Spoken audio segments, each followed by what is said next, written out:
नमस्कार दोस्तों, आप सभी का मेरे चैनल पे स्वागत है। आने वाले इस वीडियो में हम पढ़ने वाले हैं different ways to express the concentration of solution के बारे में। हमें हमारी लैब में प्रैक्टिकल्स के दौरान और थ्योरी में भी बहुत सारे क्वेश्चंस के साथ ऐसे डील करना पड़ता है जिनमें हमें डिफरेंट कंसंट्रेशन के सॉल्यूशन बनाने पड़ते हैं। और जैसे कि molarity, molality, normality, mole fraction, इन चीज़ों को एक्सप्लेन करना पड़ता है। और बच्चों के लिए ये टॉपिक थोड़े से मुश्किल पड़ते हैं। कई बच्चों को सॉल्यूशन बनाने में भी दिक्कत आती है।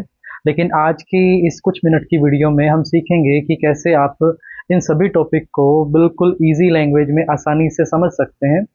और आप देखिएगा इस वीडियो को देखने के बाद में आपको इन टॉपिक से रिलेटेड कोई भी दिक्कत नहीं रहेगी। चलिए शुरू करते हैं। तो आज की इस वीडियो में, आज की इस क्लास में जो टॉपिक हमें कवर करने हैं different ways to express the concentration of a solution में, वो आपके सामने कुछ इस प्रकार हैं। आज के अंदर आज हम पढ़ने वाले हैं कंसंट्रेशन टर्म को, कि कंसंट्रेशन किसे कहते हैं, स्ट्रेंथ क्या होती है, और weight by weight percentage, weight by volume percentage और वॉल्यूम बाय वॉल्यूम परसेंटेज किसे कहते हैं, कैसे इसे एक्सप्रेस किया जाता है। और बहुत इंपॉर्टेंट टर्म्स हमारी मोलैरिटी, मोलैलिटी, नॉर्मेलिटी, पार्ट्स पर मिलियन, पार्ट्स पर बिलियन एंड मोल फ्रैक्शन किसे कहते हैं। आइए इसे वन बाय वन करके स्टार्ट करते हैं। तो हमारी जो सबसे पहली टर्म जो हमारे सामने यहाँ लिख रखी है वो है कि कंसंट्रेशन टर्म क्या है। देखिए, जब भी आप कोई सॉल्यूशन बनाते हैं तो सॉल्यूशन के अंदर दो टर्म बार बार यूज़ होती है। एक तो होती है जिसे सोल्यूट कहते हैं और एक होती है जिसे सोलवेंट कहते हैं। हम क्या करते हैं, जैसे एक एग्जांपल लें कि पानी के अंदर अगर आप नमक मिला रहे हैं या पानी के अंदर अगर आप चीनी मिला रहे हैं, तो वहाँ पर पानी क्योंकि ज़्यादा अमाउंट में प्रेजेंट है, वो ज़्यादा अमाउंट में प्रेजेंट पानी में आप सोल्यूट जो कि कम अमाउंट में प्रेजेंट है वो मिलाते हैं। तो कंसंट्रेशन टर्म का मीनिंग है कि जो आप डिजोल्व कर रहे हैं उसका कितना अमाउंट है, डिवाइडेड बाय जिसमें आप डिजोल्व कर रहे हैं उसका कितना अमाउंट है।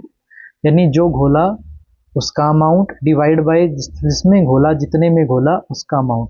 वो जो रेशो निकल के आएगा उस रेशो को हम कंसंट्रेशन बोलेंगे। अब आप ऐसे समझे कि अगर हम कहें कि दो सॉल्यूशन में से एक सॉल्यूशन की कंसंट्रेशन ज़्यादा है और दूसरे सॉल्यूशन की कंसंट्रेशन कम है, तो हम यही कहना चाहते हैं कि भाई अगर आप दोनों के कंपैरिजन कर रहे हैं, जैसे सेम अगर आप पानी में, वाटर में नमक ही मिला रहे हैं और आप ये कह रहे हैं कि सॉल्यूशन ए की कंसंट्रेशन सॉल्यूशन बी से ज़्यादा है, तो ऐसा ना दो चीज़ों के कारण ऐसा हो सकता है, एक ही कंसंट्रेशन का बी से ज़्यादा होना, कि या तो जो चीज़ डिजोल्व है जिसे आप सोल्यूट बोलते हैं उसका अमाउंट ज़्यादा होगा तो कंसंट्रेशन ज़्यादा होगी, या जिसके अंदर वो डिजोल्व है उसका अमाउंट कम होगा। जैसे अगर आप पानी में, एक गिलास पानी में एक चम्मच चीनी मिलाएं या उसी एक गिलास पानी में दो चम्मच चीनी मिलाएं, और आप पाएंगे कि जब दो चम्मच चीनी मिलाई गई है तब ज़्यादा मीठा वो सॉल्यूशन बन रहा है, यानी concentration of sugar second case में फर्स्ट केस से क्या है, ज़्यादा है।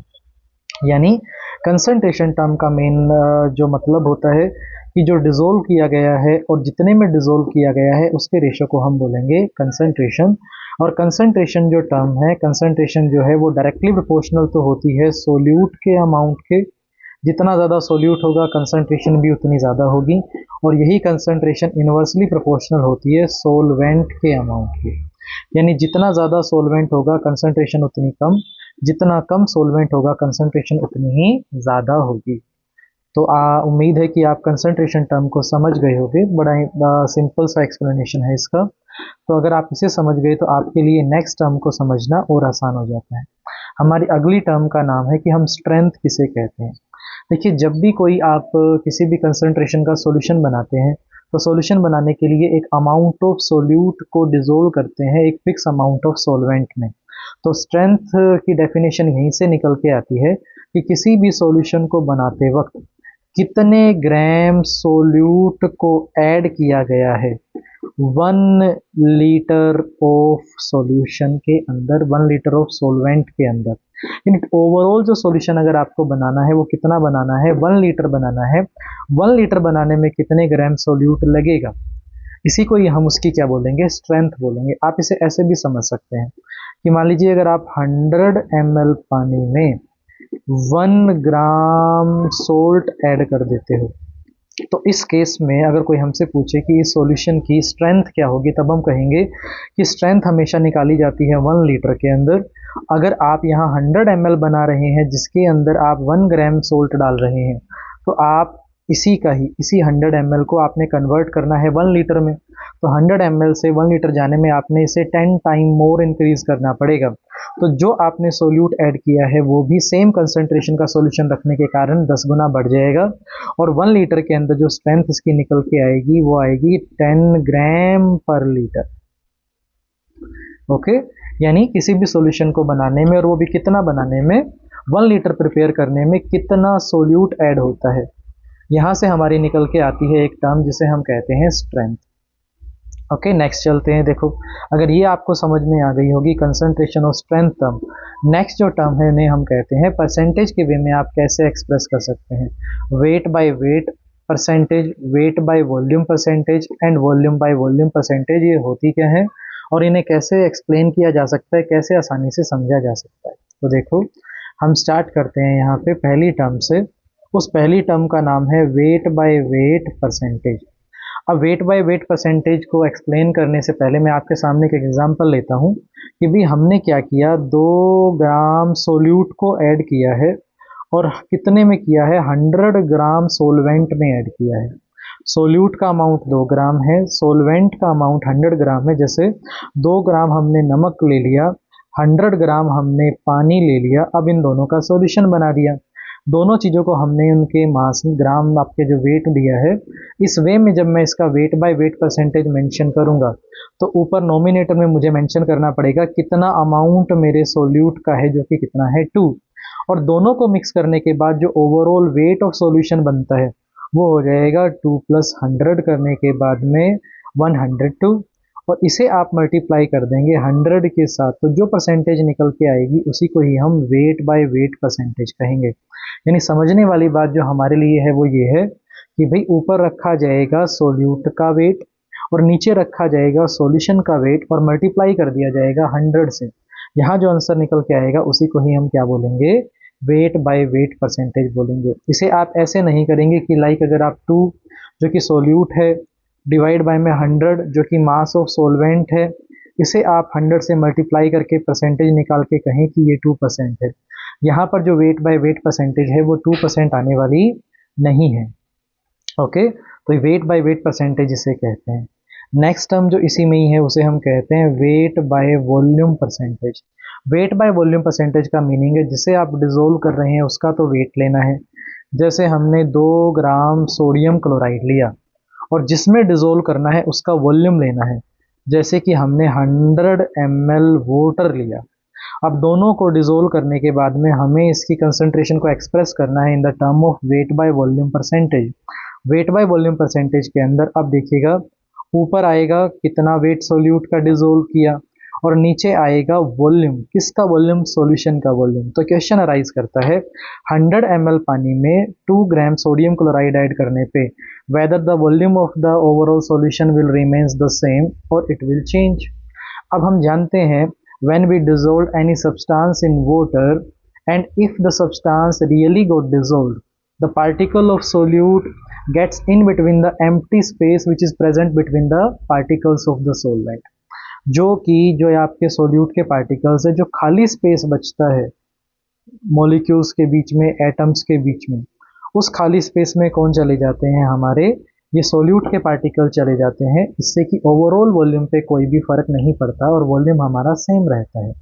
तो हम ये कह सकते हैं कि भाई जो डिसोल्व किया वो 2 ग्राम है, ओवरऑल जो वॉल्यूम है वो 100 है, और मल्टीप्लाई बाय जब मैं 100 करूंगा तो जो मेरा परसेंट निकल के आएगा 2% निकल के आएगा वेट बाय वॉल्यूम। तो इस तरीके से हम उस सॉल्यूशन की कंसंट्रेशन को वेट बाय वॉल्यूम परसेंटेज के इसमें एक्सप्रेस कर सकते हैं। और नेक्स्ट टर्म इसी में देखिए जो हमने अभी बोली कि हम एक्सप्रेस कर सकते हैं वॉल्यूम बाय वॉल्यूम परसेंटेज में भी।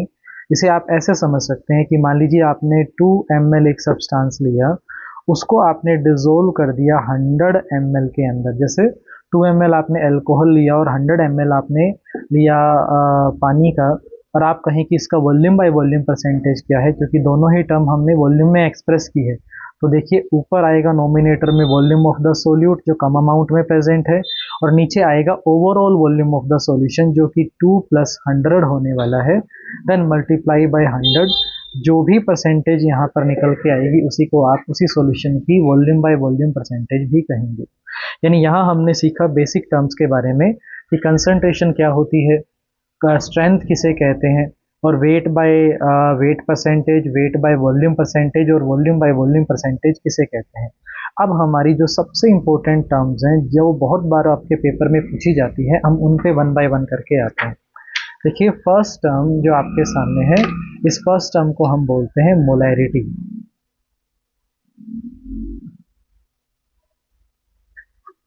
मोलैरिटी जो टर्म है इसे हमें एक्सप्लेन करना है।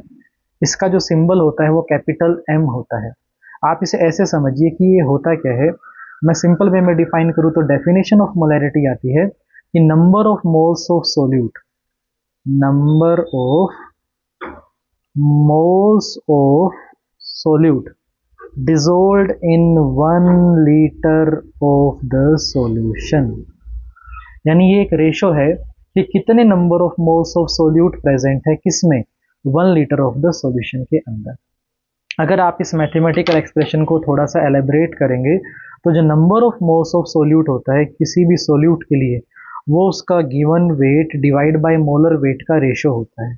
ये हमारा number of moles of solute होता है। इसी टर्म को अगर हम इम्प्लीमेंट करते हैं इस फॉर्मूले के अंदर तो ये कन्वर्ट करके हमारा बनेगा कि जो मोलैरिटी होती है वो number of moles which is equal to weight divide by molecular weight. यहाँ पर देखिए एक टर्म हम अभी समझ लेते हैं। इस चैप्टर में जब भी कभी हम किसी वेट या मोलर वेट के साथ अगर आप यूज़ कर रहे हैं 1 का और A का, या यूज़ कर रहे हैं 2 का और B का, 1 और A का इस्तेमाल किया जाता है सोलवेंट के लिए, 2 और B का इस्तेमाल किया जाता है सोल्यूट के लिए। ओके, जो ज़्यादा अमाउंट में प्रेजेंट है वो पहले आएगा, और पहले कौन आ रहा है, सोलवेंट आ रहा है।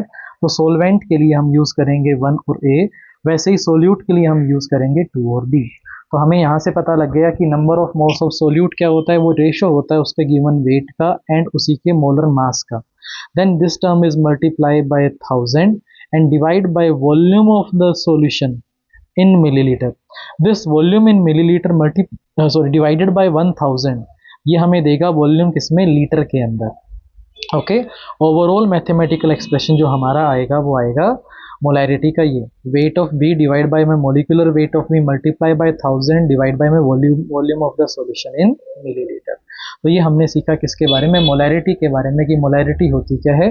सिंपल वे में कहें तो मोलैरिटी होती है कितने number of moles of solute dissolved है 1 लीटर ऑफ द सॉल्यूशन के अंदर। अब यहाँ पर एक समझने वाली बात यह है, यानी इसको मैं मोटे मोटे तौर पे कह सकता हूँ कि मोलैरिटी की अगर मैं यूनिट कहूँ तो वो होती है मोल पर लीटर, क्योंकि कितने नंबर ऑफ मोल्स प्रेजेंट है 1 लीटर ऑफ द सॉल्यूशन में, इसी को ही हम क्या कहते हैं, सिंपल वे के अंदर मोलैरिटी कहते हैं। अब एक बात समझने वाली है जिसपे बहुत बार क्वेश्चन उठ के आता है हमारे फाइनल एग्जाम के अंदर, इस मोलैरिटी के एक्सप्रेशन के अंदर यहाँ डिनोमिनेटर साइड के अंदर एक टर्म है जो कि है volume of solution in millilitre. As we already know the volume term is dependent on temperature. This term is dependent on temperature, and temperature, with temperature volume changes. If we increase the temperature, volume also get increased. In similar way, if we decrease the temperature, particle get closer to each other and the resultant volume will decrease. यानी जितना ज़्यादा temperature होगा solution का volume बढ़ेगा, कम temperature होने पे solution का volume घटेगा। यानी टेम्परेचर के घटने और बढ़ने से हमारे मोलैरिटी का भी घटना और बढ़ना होगा, क्योंकि इसके एक्सप्रेशन के अंदर वॉल्यूम एक टर्म है जो कि इफेक्ट कर रही है, इन्वर्सली प्रोपोर्शनल है किसके, वैल्यू ऑफ मोलैरिटी के साथ। यही बात ड्रॉबैक भी बन जाती है इस कंसेप्ट के लिए, मोलैरिटी के लिए, कि मोलैरिटी जो टर्म है वो हमारी टेम्परेचर डिपेंडेंट है। तो अगर आप सॉल्यूशन बनाते हैं किसी भी टेम्परेचर पे, मोलैरिटी में अगर आप उसे एक्सप्रेस करते हैं और उसे ट्रांसपोर्ट करते हैं किसी और रीजन ऑफ वर्ल्ड के अंदर जहाँ टेम्परेचर आपके यहाँ के टेम्परेचर से ज़्यादा या कम है, तो उनके पास पहुँचने पे जो सॉल्यूशन वहाँ पे पहुँचेगा उसकी मोलैरिटी चेंज हो चुकी होगी, क्योंकि वहाँ का सराउंडिंग का टेम्परेचर भी चेंज हो चुका होगा। यही दिक्कत है यहाँ जो बार बार हमसे पूछी जाती है, तो आपको इसे नोट कर लेना है कि मोलैरिटी एक ऐसी टर्म है जो टेम्परेचर डिपेंडेंट है। चलिए अगली टर्म पे आते हैं। उम्मीद करते हैं कि आपको ये टर्म समझ में आ गई होगी। नेक्स्ट जो टर्म है हमारी, उसे मोलैलिटी कहते हैं। मोलैलिटी को एक्सप्रेस किया जाता है स्मॉलर एम में। स्मॉलर एम सिंबल है मोलैलिटी का, कैपिटल एम सिंबल है मोलैरिटी का।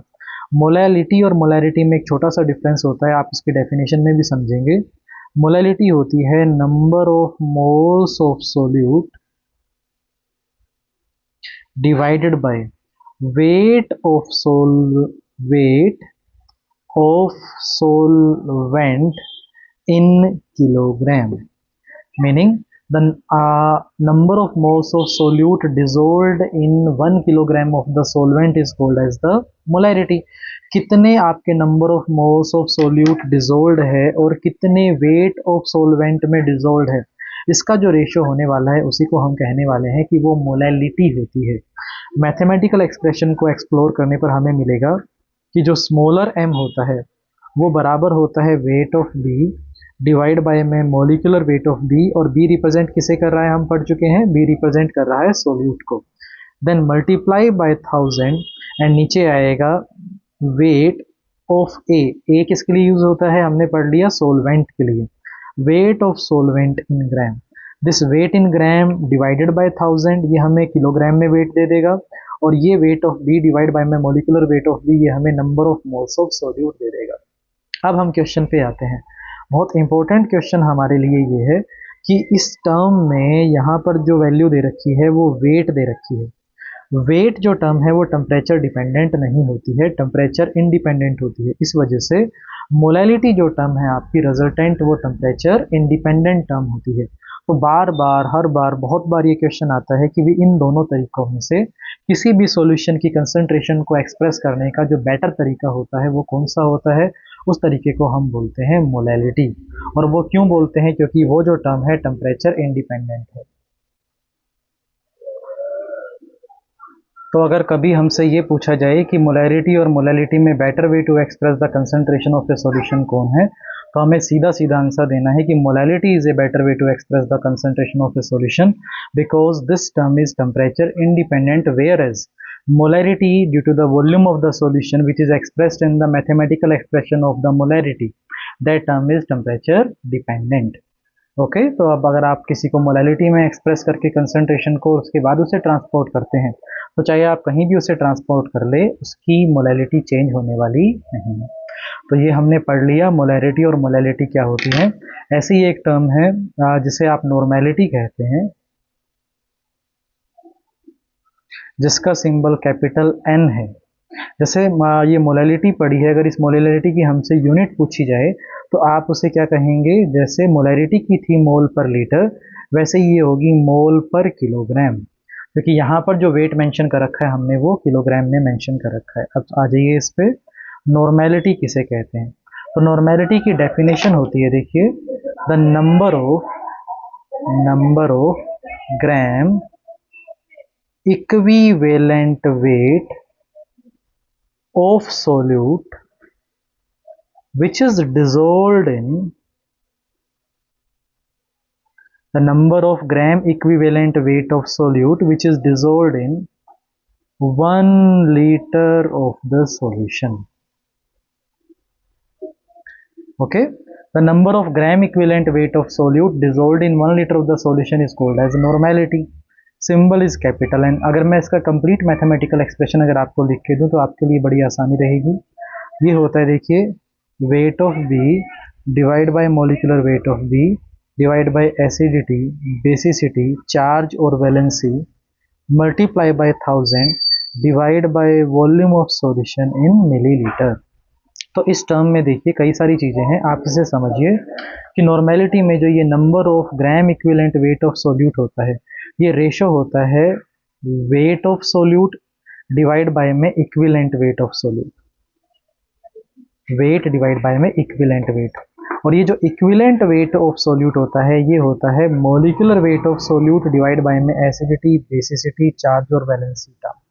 तो आप इसके अंदर जो देख रहे हैं इस मैथमेटिकल एक्सप्रेशन ऑफ नॉर्मेलिटी के अंदर, तो आप देख पा रहे हैं कि ये टर्म हमारे लिए बड़ी फेमिलियर सी है। ये जो टर्म हमारी दे रखी है, ये टर्म हमने ऊपर भी पढ़ी है। यहाँ पर देखिए कि weight of B divide by molecular weight of B multiply by 1000 divide by volume of solution in millilitre, इसको हम मोलैरिटी लिखते हैं। और यहाँ पर हमारी ये सेम टर्म हमारे सामने फिर से आ गई है। तो आप लिख सकते हैं कि normality it is equal to molarity divide by में एसिडिटी, बेसिसिटी, चार्ज और वैलेंसी। ओके, तो ये रिलेशन है। कई बार कोई हमसे पूछ लेता है कि नॉर्मेलिटी और मोलैरिटी के बीच का रिलेशनशिप क्या है। यहाँ समझने वाली बातें जो हैं हमारे लिए, जो कि कुछ नहीं है, वो ये है कि ये एसिडिटी, बेसिसिटी, चार्ज और वैलेंसी टर्म्स क्या हैं। ओके, देखिए ये जो टर्म है एसिडिटी, आपको हमेशा याद रखना है कि एसिडिटी हमेशा एक बेस की होती है। और बेस की एसिडिटी ये होती है कि कितने OH आयन वो डिसोशिएट होकर दे सकता है।